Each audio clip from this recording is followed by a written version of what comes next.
சொத்து தகராறில் அண்ணன் தன் மீது டிராக்டர் ஏற்றி கொள்ள முயற்சித்ததாக மாவட்ட ஆட்சியர் அலுவலகத்தில் தம்பி ஒருவர் புகார் அளித்துள்ளார். திருவள்ளூர் மாவட்டம் செவ்வாப்பேட்டை அடுத்த பெருமாள்பட்டு பகுதியைச் சேர்ந்த வடிவேலன் என்பவர் குடும்ப சொத்தில் உள்ள தனது பங்கை அண்ணன் கிருஷ்ணமூர்த்தி அபகரித்ததாக காவல் நிலையத்தில் பல முறை புகார் அளித்துள்ளார்.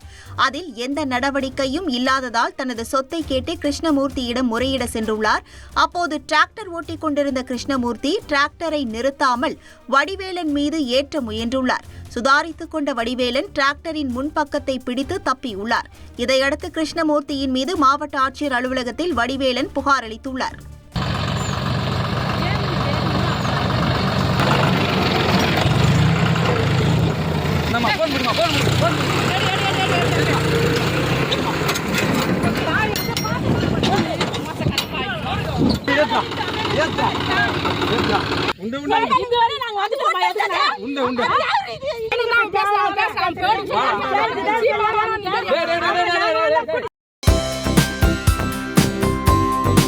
தந்தி டிவியை உங்கள் கேபிள் டிவி ஆபரேட்டரிடம் இலவசமாக கேட்டு பெறுங்கள்.